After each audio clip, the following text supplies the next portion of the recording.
Hello vinyl community, this is Randy back today with another video. I picked up some records in the last part of April and the first part of May, the first half of May. So far today is Friday the 13th, so figured I would show these records to you. So let's turn this down a little bit.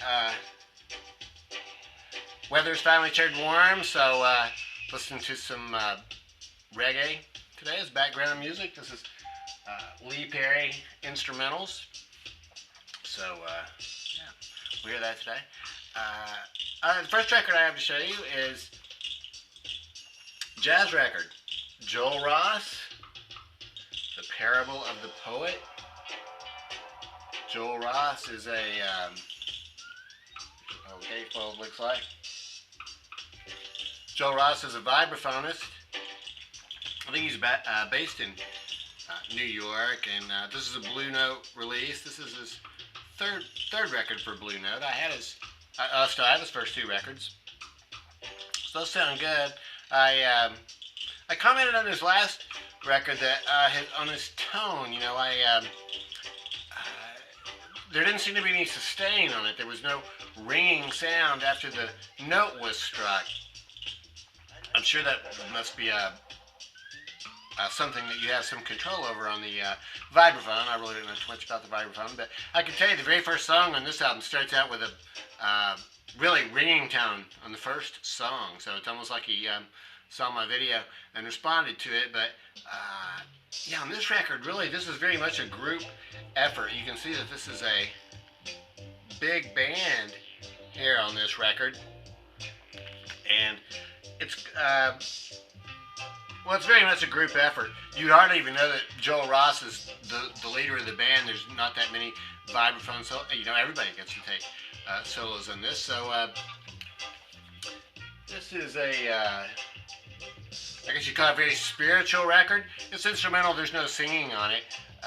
But on this inside part, there's a lot of writing all about the songs, which are called Prayer, Guilt, Choices, Well, Be and Do Better, Doxology, and Benediction. So in this part, he's really is explaining his whole approach to his outlook towards life, I guess, and religion. So yeah, I definitely call this spiritual jazz. And most of it's real slow and mellow. This is kind of solemn sounding. Parts of it get to be a little bit more avant-garde, I guess, and there are some almost like free jazz parts on here, especially I think on side B, Choices. Well, and also Guilt, the second song on side A. So it's a two-record set. My only issue, I guess minor issue, with this record is that two of the sides are less than 10 minutes long. It comes on this green vinyl. Yeah, two records, they're both the same shade of green.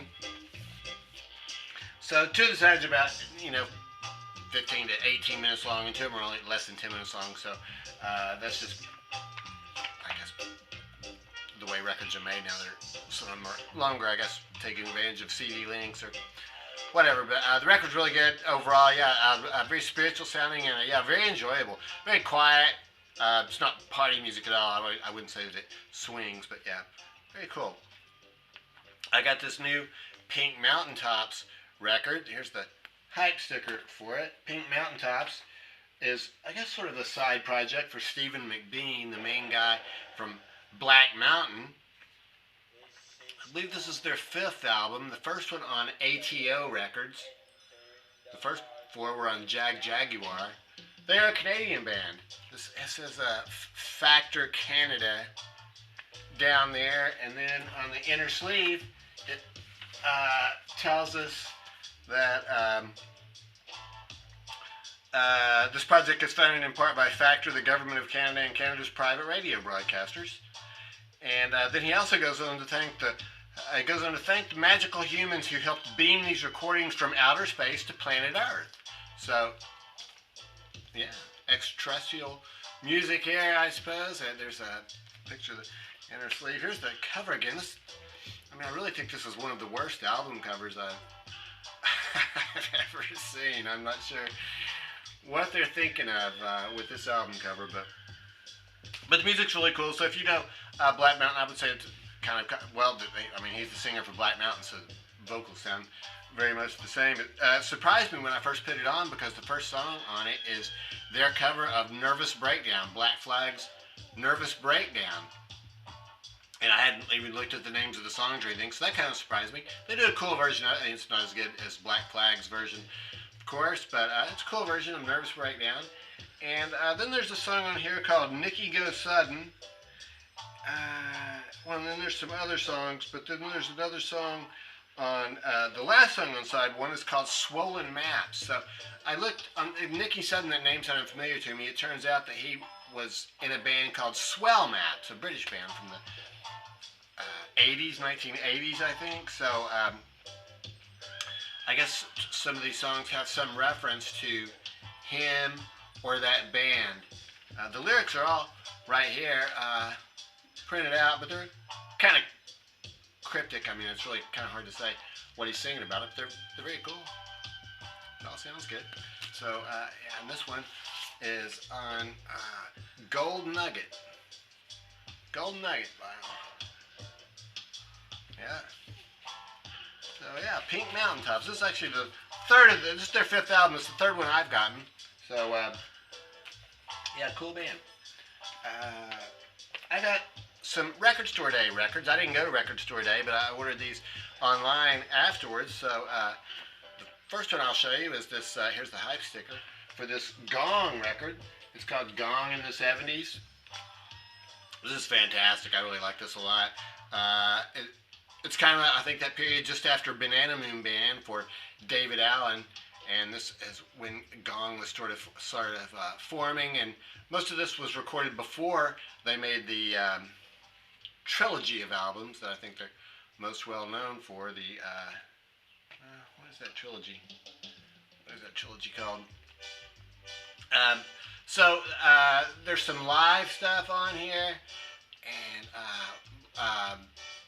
Gong is space rock, I think, is what they're known for. They were David Allen was, I guess, Australian, but then he formed Soft Machine in England in the late 60s. What I read online is that they toured in Europe, and he couldn't get back into England when they were coming back from France because of some passport problems. So he moved to France and was not actually on any Soft Machine albums. So formed Gong, and I guess they had a benefactor who had I guess something like an estate or a farm there in France that allowed them to live. It was pretty much like a commune. So truly true hippies, I think. And this is David Allen here looking up towards the sky. I think this is the saxophone player. He's kind of the other main guy. There's also a woman singer in the band, David's partner, I guess, at the time, named Jilly Smith. And it's interesting, her vocals, well, on the credits here, they list her vocals as Space Whisper. So if you've ever heard any Gong, you know, there's like this ethereal female voice just really kind of making sounds and stuff in the background, sort of like as an instrument. So I would compare it sort of like to 13th Floor Elevators. The guy who plays the electric jug on there. It can be kind of off-putting at first, and well, I mean, if you don't grow to like it in the long run, you're probably not going to be a big Gong fan. But I think it sounds really cool. So yeah, 2 record set here. It's on green vinyl, cool looking labels there, and the other one is on pink vinyl. Yeah, so these are like some live recordings from before they made that trilogy of albums, before they really became up, I guess, with the band concept of Gong and the whole, you know, the whole story about the planet Gong, which is on the other side. I think it's on the other side of the sun, directly from the Earth, so we can't really see it. And I was just going to point out this album cover too. It's really cool. It almost looks very 3D-ish. So awesome album cover. And there's some really cool. The second record, side 3, has some, I'd call it a Steve Hill song, Holy Mystery, which is really, I would call space rock in the extreme, you know, and Steve Hill sings that one. Sounds really cool. But also side D is like Oily Way, and then some live stuff, which really gets to be very trippy sounding, and this whole album is just excellent. Really glad I got this one. And the other record was on pink vinyl. I guess it's kind of like marbled pink vinyl. Another record store day record that I got is this Rain Parade record. This was their EP. I think they came out after Emergency Third Rail Power Trip. Is that what that's called? So this is Explosions in the Glass Palace. So 6 songs on here. My favorite one is the last one. Well, it's the last one listed here. Then there's a bonus track, but No Easy Way Down. Fantastic song that I had on a compilation tape for the longest time. So Rain Parade, band from the early 80s in California. They were part of the Paisley Underground. Dave Roback and Stephen Roback were the brothers who formed it. Dave Roback had left by the time this EP came out, so there's just 4 of them in the band. And yeah, this one sounds really good. So and this one, like I said, this was another record store day record. This one on pink vinyl. Explosions in the Glass Palace. Raining Sound released a record for Record Store Day, a live album. Memphis in June. Here are the people who participated in this. I guess Greg Cartwright started Raining Sound. I think he was living in Memphis when they started, and then I think maybe he moved to North Carolina, maybe Asheville, North Carolina, or somewhere up around there, and sort of had almost an entirely different band as Raining Sound. But evidently these are some of the original guys, and this was recorded in June of 2021 at an outdoor event there in Memphis. So they're doing older Raining Sound songs. Here's Greg Cartwright, the main guy. The record, their music, I think, is described as like garage rock. You know, well, I'm not sure about that name for it, but I guess you have to classify it as something. But it's, you know, pretty much straight ahead rock and roll. There's also a heavy influence on organ sounds, like a Hammond. I'm not sure if it's a Hammond B3 or not, but it's an organ sound. And he's also joined for some of the songs on here by a female singer named Coco Hames. So there's all the people who play in the band. So it sounds really excellent. I guess it's an outdoor thing, and there are people there. You can hear a little bit of applause, but mostly it almost sounds like they're in the studio. It really sounds perfect. They were very well rehearsed, I guess, for the same thing, for the event. And here's this custom label they created for their most recent album. This is a very cool looking translucent marbled pink type record. So yeah, very cool. I got this Blue Stingrays 7-inch. Blue Stingrays were some, I guess, members of the Tom Petty's Heartbreakers, who during a break from, you know, I guess working as the Heartbreakers in around the turn of the century, I think was what I read, they recorded an album as the Blue Stingrays, and this is a single. I'm not sure if this is actually on the album or not. Came with a guitar pick, Blue Stingrays guitar pick, and so there's just 2 instrumental songs on here, 1 on each side, and it's definitely surf rock. They sound good. Nothing earth-shattering or anything, but it's cool. It's a cool record to have. A very nice looking translucent blue vinyl. This is on Epitone Records.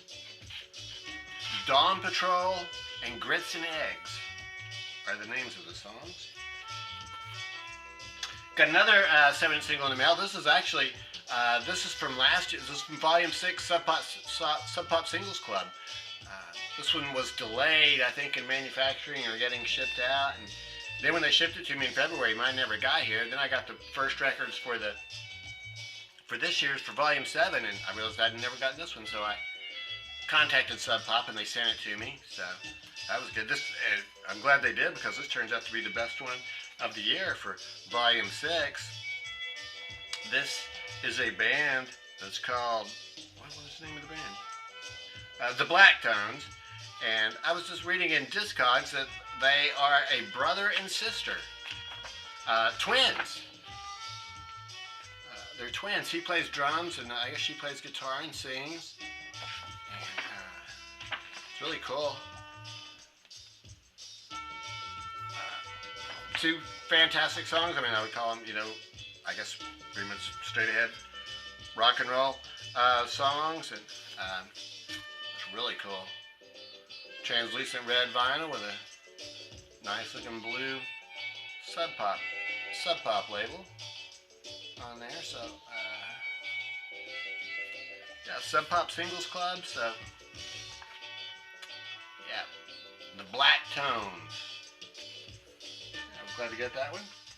I got in the mail this Julie Driscoll album. Julie Driscoll, I showed a record by her and Brian Auger and the Trinity a month or two ago. She is a late 60s British singer, and Julie Driscoll, I guess is her name. She is working with her husband on this album. He does the arrangements and everything. His name is Keith Tippett. I think she later changed her name to Julie Tippett and became an actress. I think she's pretty well known in England. I don't think she's too well known here in the United States, but she has a fantastic voice, and I just love the way she sings. Very soulful and somewhat psychedelic sounding. And on this one, she wrote the music, plays good acoustic guitar and sings. There's also like horns and strings on here, so it's kind of like rock and roll, but has some jazz elements too. Fantastic album cover. I don't know if you can tell, but the sky is sort of almost like rainbow colored back there. Looks like maybe the sun coming up over there, and some colored rays, I suppose. So yeah, lyrics here on the back. So 1969 is the name of this album, even though it didn't come out until 1971. So yeah, I'm sure. For that, this is on Polydor Records. This record was not released in the United States. I was looking in Discogs. It looked like there was a CD release in like 1993 or something, but the album itself was not released here. Last record I have to show you is this Nelson Riddle record. Nelson Riddle, Changing Colors. Nelson Riddle is an arranger and band conductor. I think he's best known for working with Frank Sinatra in the 50s and 60s. I know he did an album with Linda Ronstadt in the, I think the 70s or the 80s. On this album, this is actually recorded in Munich in 1971. So I guess it's with a German band, and I have no idea why he would have gone to Munich to record, but it's all instrumental music. There are 2 originals on here that he wrote. Sorry, 3. Changing Colors, the title cut, Naomi, and Sao Paulo. Other than that, it's all covers. So, the ones that you would probably recognize: My Sweet Lord, Close to You, Just a Little Lovin', song by Dusty Springfield. So, yeah, it's easy listening. Big band music, easy listening. So, and that is on MPS Records on delicious black vinyl. So that's it. Those are the records that I picked up in the first part of May 2022. So, yeah, it's another good stack of records. Yeah, really, I think I'm pretty happy with all these records so far. So, got to listen to some of them a little bit more. And, yeah, let me know what you think. And I hope everybody's having a great day. Thanks very much for watching.